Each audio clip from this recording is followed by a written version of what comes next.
Isashimwe cyane twongeye kubasuhuza mu izina rya Yesu. Abana mumeze mute? Icyumweru cyagenze gite? Nizere ko Imana ikomeje kubarinda. Nongeye kunezerwa kubw'uyu munsi Imana yaduhaye ngo tuwishimiremo, tuwunezererwemo. Tugiye gutangira amateraniro yacu dusenga, dushima Imana ko yaturinze kandi duhaye amahirwe yo kuza guterana. Reka twifate neza dusenge. Mwami Yesu, turagushimira, tuguhaye icyubahiro, tugushimira urukundo rwawe udukunda nk'abana batoya bo muri Divine Destiny Church ndetse n'abandi barimo gukurikira. Turagushimiye yuko wazanye Yesu Kristo kugira ngo acungure ubugingo bwacu, adupfire kubw'ibyaha byacu. Kandi Mwami, turagushimira yuko waduhaye amahirwe yo kumva ijambo ryawe tukiri abana bato. Turasenga kugira ngo uyu mwanya uduhaye udufashe, uduhe kwitonda, uturinde kurangara, uduhe gutega amatwi kandi tubashe kumva ijambo ryawe. Ni mu izina rya Yesu dusenze twizeye, amen. Tugiye rero gutangira duhimbaza Imana na ya ndirimbo mukunda cyane ivuga the Bible. Let's start the book for me. Reka tuyikurikire, noneho turaza kugaruka twiga ijambo ry'Imana. Imana ibahe umugisha.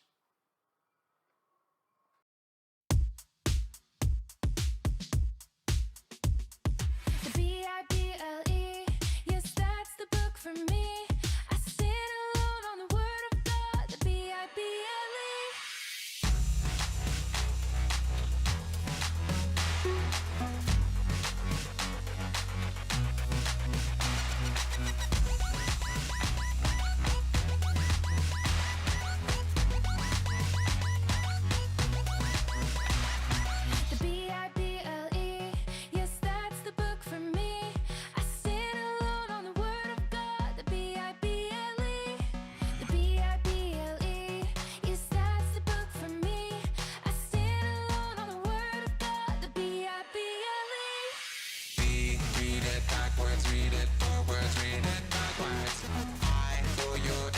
For your outsides, for your insides. A, make you brave, make you bold, make you brave. L-E, love forever, ever, ever. B, read it backwards, read it forwards, read it backwards. I, for your insides, for your outsides, for your insides. B, make you brave, make you bold, make you brave. L-E, love forever, ever, ever. The Bible, yes, that's the book for me. I stand alone on the word of God. The Bible, the Bible, yes, that's the book for me.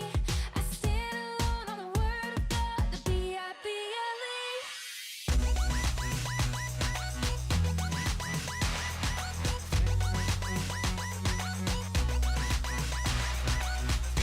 Read it backwards, read it forwards, read it backwards. I, for your insides, for your outsides, for your insides. A, make you brave, make you bold, make you brave. L, E, love forever, ever, ever. B, read it backwards, read it forwards, read it backwards. I, for your insides, for your outsides, for your insides. E, make you brave, make you bold, make you brave. L-E, love forever, ever, ever.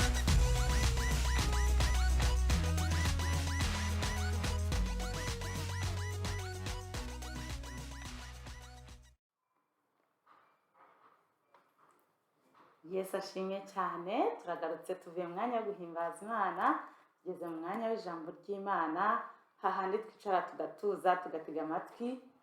Noneho ndashaka kubabaza, ubushize Teacher Nora yarigishije ababwira ku ijambo ry'uburyo Yesu ari we mwiza kuruta abantu bose cyangwa kuruta ibintu byose. Noneho aratubwira ati dushaka abantu tugerageza kubwira ijambo ry'Imana cyangwa kubwira ubutumwa bwiza. Aratubwira ngo ku cyumweru gitaha tuzagaruka tubaza ni bande babashije kugira uwo babwira, yaba ku ishuri se cyangwa abaturanye. Ese haba hari uwabibashije? Muraza kwandikira, murabwira ababyeyi bandikire Teacher Queen kuri telefone ye, ababashije kugira gute kugira uwo babwira ubutumwa bwiza baze kubwira Teacher Queen. Imana ibaha umugisha. Reka dukomeze rero n'uyu munsi, n'ubundi turiga mu gitabo cy'Abaheburayo, niho tukiri, ariko uyu munsi inyigisho irasa, umutwe w'ijambo uraza kuba utandukanyeho gatoya. Tugiye gutangira, ariko turacyafite ikibazo nyamukuru kivuga ngo ese ubutumwa bwiza ni iki? Ubutumwa bwiza ni inkuru nziza ivuga ko Imana yatanze umwana wayo Yesu Kristo kugira ngo aze mu isi apfire abanyabyaha cyangwa se acungure abanyabyaha. Ingingo rero y'uno munsi turi bwibandeho ni uko abantu bose bakunda Yesu, yaba abana, abantu bakuru, abatoya cyangwa abantu bakuru cyane. Abantu bose bakunda Yesu bakwiriye kubaho bizera. Uyu munsi rero hari ijambo turi buganireho, ariko mbere yuko turiganiraho hari akantu hano gatoya mfite, murimo kukabona? Nagashyize aha, hano kabaga, bakabona? Okay, ngiye kubaza abantu turi kumwe namwe, ariko musubize nubwo tutari kumwe. Murabona hano hantu haba harimo iki? Urabona harimo iki Christian? Ikarita. Okay, tapandiko cyangwa iyo yose. Okay, reka mbaze Papa Dave. Urabona harimo iki hano hantu? Amaherena. Papa Dave aravuze ngo arabona harimo amaherena. Reka turebe koko mu byo bavuze niba birimo. Reka turebe uwatsinze.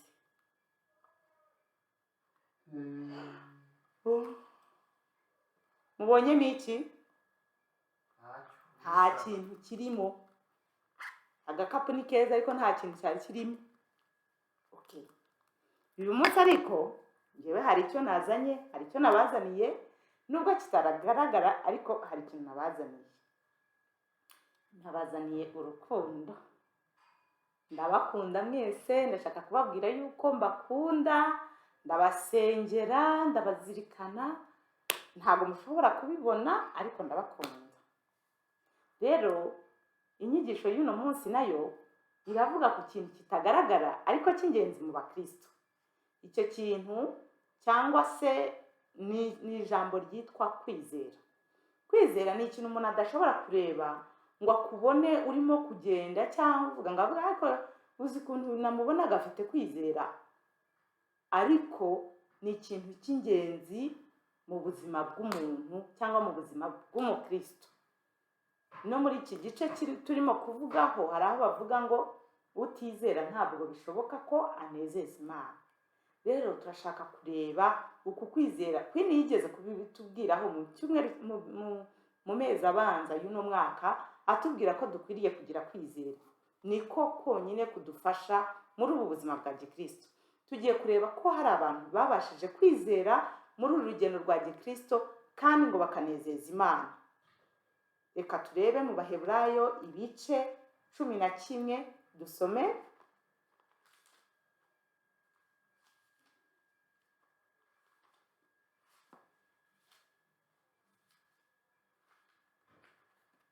Abaheburayo igice cya 11, kwizera icyo ari cyo, ibyitegererezo by'abizera nyakuri. Kwizera ni ukumenya rwose ibyiringirwa udashidikanya ko bitazaba, kandi niko kuduhamiriza ibyo tutareba ko ari iby'ukuri. Icyatumye abakera bahamywa neza nuko bari bagufite. Kwizera niko kutumenyesha yuko isi yaremwe n'ijambo ry'Imana. Nicyo cyatumye ibiboneka bitaremwa mu bigaragara. Kwizera niko kwatumye Abeli aha Imana igitambo kiruta icya Kayini kuba cyiza. Ni nako kwamuhaye guhamywa ko ari umukiranutsi, ubwo Imana yahamyaga ko amaturo ye ari meza. Kandi niko kwatumye nanone akivuga nubwo yapfuye. Kwizera niko kwatumye Enoki yimurirwa mu ijuru ngo adapfa, kandi ntiyaboneka kuko Imana yamwimuye, kuko yahamijwe atarimurwa yuko yanejeje Imana. ariko utizera ntibishoboka ko ayinezeza, kuko uwegera Imana akwiriye kwizera yuko iriho ikagororera abayishaka. Dukomeze. Kwizera niko kwatumye Nowa atinya Imana amaze kuburirwa nayo iby'ibitaraboneka, akabaza inkuge yo gukiza abo mu nzu ye, ariyo yacishije iteka ry'abari mu isi, aragwa gukiranuka kuzanwa no kwizera. Kwizera niko kwatumye Aburahamu yumvira Imana imuhamagaye kujya aho yari agiye kuragwa no kugenda atazi iyo ajya. Kwizera niko kwatumye aba umusuhuke mu gihugu yasezeranijwe. Kwizera niko kwatumye Sara abashishwa gusama inda nubwo yari acuze. Reka dukomeze ku murongo wa 17. Kwizera niko kwatumye Aburahamu atamba Isaka. Ikindi, kwizera niko kwatumye Isaka ahesha Yakobo umugisha. Kwizera niko kwatumye Yakobo ubwo yari agiye gupfa ahesha imigisha abana ba Yozefu. Kwizera niko kwatumye Yozefu ubwo yari agiye gupfa yibuka ibyo kuva muri Egiputa. Kwizera niko kwatumye Mose ahishwa n'ababyeyi be. Kwizera niko kwatumye Mose ubwo yari amaze gukura yanga kwitwa umuhungu w'umukobwa wa Farawo. Kwizera niko kwatumye ava muri Egiputa. Kwizera niko kwatumye baca mu nyanja itukura. Kwizera niko kwatumye inkike z'amabuye z'i Yeriko zivaho.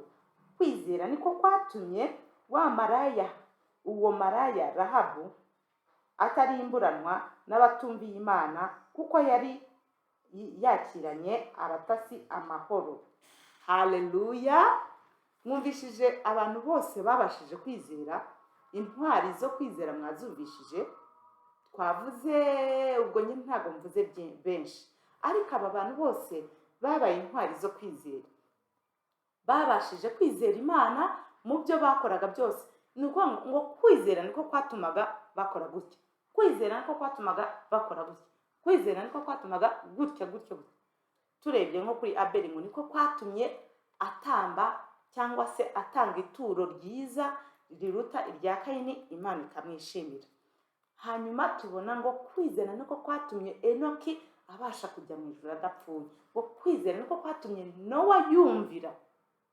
Ikindi, ngo kwizera niko kwatumye Aburahamu yizera ahaguruka akagenda. Imana yaramubwiye ngo haguruka ugende uve mu gihugu cyawe. Arahaguruka, ntabwo yari azi yajya, ariko kwizera niko kwatumye agenda. Kwizera ngo niko kwatumye atamba Isaka. Kwizera ngo niko kwatumye Isaka ahesha Yakobo na Esawu umugisha. Kwizera ngo niko kwatumye Yozefu abasha kumenya ibyo kuzava muri Egiputa. Kwizera ngo niko kwatumye Mose ataguma mu gihugu cya Egiputa ngo agume ibwami ku mwami Farawo, akemera kujya kubana n'Abisiraheli kubera yuko yari azi icyo Imana nyine yavuze ku Bisiraheli. Kwizera rero ni ikintu cy'ingenzi. Ngo niko kwatumye wa muntu bitaga maraya Rahabu, ntabwo yari azi Imana cyane, ariko yamenye ibyayo, yumva amakuru y'ijambo ry'Imana, arangije ahisha abatasi bari baje muri Yeriko baje gutata ako gace kugira ngo bazagatere. Abasha kubahisha. Noneho Imana ibona yuko yizeye, ikabasha kurinda abantu bayo. Uko kwizera rero niko dukeneye. Ariko abo bantu bose nubwo babaye abo kwizera, bagize kwizera kandi bakanezeza Imana, bamwe bagiye bahura n'ingorane kubera kwizera, barababazwa, bakw'ibyabo, barakubitwa, bahura n'akarengane gatandukanye, ariko kubera ko bari bizeye yuko iby'Imana yasezeranije, ijambo ry'Imana yasezeranije yuko amasezerano izayasohoza, bari babizi yuko izabisohoza kubera kwizera. Uyu munsi rero turashaka guhinduraho gatonya, tukareba undi muntu wizera cyane, cyangwa se mu cyongereza uwo twakuvuga ngo ni superhero of faith. Uwizera kubarusha bose, cyangwa se uwo twaboneraho icyitegererezo cyo kwizera. Abo ngabo nubwo bizeye bari abantu nkatwe, ari abanyabyaha, bagifite intege nkeya mu mubiri, hari byinshi nyine bagendaga bananirwamo, ariko hari utarigeze unanirwa, hari utarigeze utsindwa. Uwo nguwo niwe Yesu Kristo. yabaye icyitegererezo cy'abizera. Mwari muzi yuko Yesu Kristo yabaye icyitegererezo cy'abizera igihe yazaga muri iyi si, akubwo kwizera akabasha gukora ibyo Imana yamutumye gukora kuri iyi si, akabana n'abanyabyaha atari umunyabyaha, akabana n'abantu bamwanga bakamutuka bakagera n'aho bamwica ku urupfu rwo ku musaraba, yarangiza agapfa, yarangiza akazuka, yarangiza akaba yicaye iburyo bw'Imana. Kandi kwizera niko kutubwira yuko azagaruka. Kubwo kwizera twizeye yuko Yesu Kristo azagaruka tukamubona. Ikintu gitangaje rero gituma Yesu aba ari we superhero wo kwizera, nuko we ari nawe utubashisha kwizera, arabidushoboza. Abandi ntabwo babasha kudushoboza kwizera. Ba Aburahamu ntabwo bari kuza bakavuga ngo okay, njye nabashije kwizera nawe ndabiguhaye. Ariko Yesu Kristo aratubashisha, agatuma natwe twizera, twarangiza tukagenda dukora icyo ijambo ry'Imana ritubwira, tukaryizera, tukaryemera, twarangiza noneho tukabasha kubaho ubuzima bunezeza Imana, kuko twabonye yuko utizera ntabwo bishoboka ko anezeza Imana. Murakoze cyane rero. Muri iki cyumweru nicyo ngicyo nabasaba, nari ndimo kubasangiza. Mureke twigire kuri Yesu Kristo, ari we cyitegererezo cyo kwizera. Twarabibonye ngo niwe banze ryo kwizera, kandi ngo ni nawe ugusohoza. Murimo kumva? Bariya bose barizeye, ariko we niwe banze kandi niwe ugusohoza. Rero mureke tumwigireho, twige kwizera. Kandi murabizi yuko kugira ngo n'ubundi dukizwe nuko twizera Yesu Kristo yuko yapfuye akazuka, kandi tukizera yuko yaje mu isi kugira ngo apfire ibyaha byacu. Rero ndabahamagarira mwese kugira ngo dusange Kristo, adushoboze kumwizera, tubashe kugenda tunezeza Imana. Imana ibahe umugisha cyane. Faith is the essence of things unseen, the substance of things hoped for. God's word has said it, and I believe that now a miracle can happen to you. 'Cause Yahweh said it, and I believe it, and that settles it for me. 'Cause Yahweh said it, and I believe it, and that settles it for me. Though some may doubt that His word is true, I've chosen to believe it now. How about you? 'Cause Yahweh said it, and I believe it, and that settles it for me. For yeah, so loved the world that He gave His only Son. Whosoever believes in Him will live eternally. 'Cause Yahweh said it, and I believe it, and that settles it for me.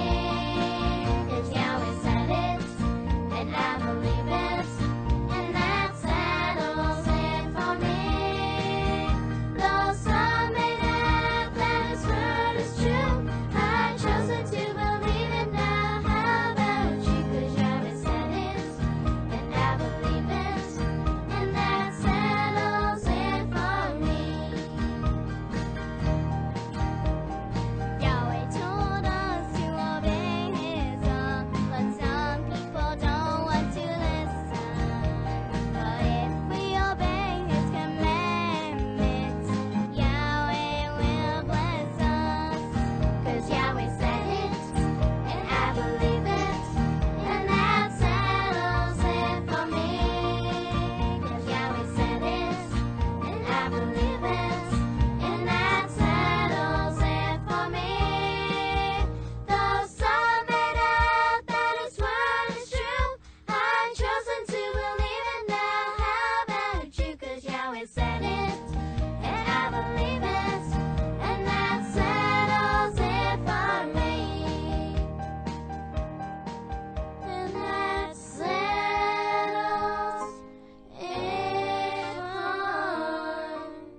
me. Ndashimye cyane. Tugarutse muri wa mwanya tubabaza ibibazo kugira ngo twumve yuko mwumvishije inyigisho.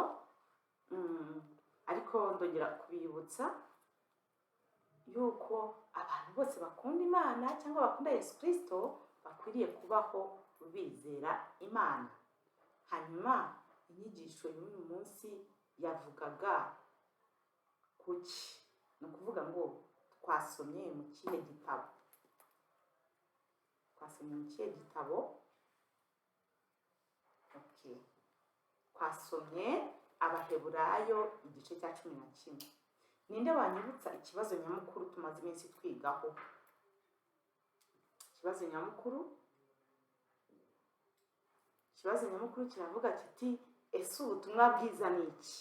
Ubutumwa bwiza ni inkuru nziza ivuga ko Imana yatanze umwana wa Yesu Kristo kuza mu isi gupfira ibyaha byacu by'abari mu isi cyangwa se gucungura abari mu isi. Reka noneho mbabaze ikibazo cya nyuma. Ese ninde banze ryo kwizera dukwiriye kwigiraho twese? Ninde? Twabonye ko ari nde?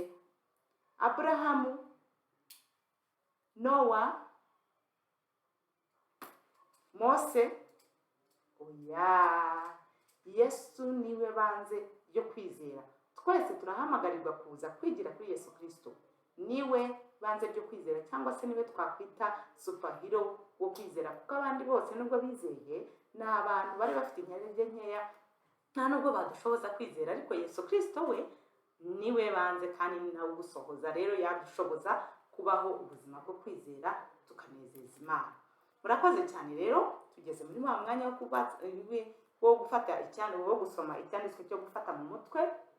Ni bande baba bibuka icyanditswe Tushanora yabasomeye cyo gufata mu mutwe? Okay, reka tukivuge. Tugisanga mu Ngoma za Mbere ibice 16 umurongo wa 31. Ijuru rinezerwe, isi yishime, bavugire mu mahanga bati Uwiteka ari ku ngoma.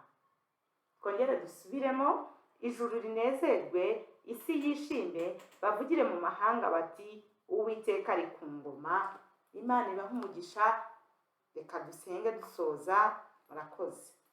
Mwami Yesu, turagushimiye cyane. Turagushimiye yuko uduhaye umwanya wo kwiga ijambo ryawe. Tugushimiye yuko twigishije yuko ari wo ushaka ko abantu bose bagukunda kandi bagukurikira bakwiriye kubaho bizera, bakwizera, bizera ijambo ryawe. Nta handi twakura kwizera ni kumva ijambo ryawe. Mwami, turagushimiye ko n'aya mahirwe yaduhaye nk'abana batoya yo kumva ijambo ryawe Mwami. Kubwo kwizera nanone Mwami, twizeye yuko hari igihe Mwami tuzongera guhura bitari online, ahubwo kubera yuko waturemeye kugira ngo duhure dusabane, twizeye yuko hari igihe uzongera kuduhuza nk'abana batoya tukaganira ijambo ryawe turi kumwe. Mwami, turagushimira yuko Yesu Kristo ari we banze ryo kwizera kandi ari nawe ugusohoza. Twizeye yuko Mwami mu ntege nke zacu, mu kuba twabasha kwizera, agiye kudushoboza kwizera, agiye kuduha kwizera, kuko twabonye yuko umuntu adashobora kunezeza Imana atizera, kandi turashaka kukunezeza. Ngaho dushoboze Mwami. Urakoze mu izina rya Yesu. Amen.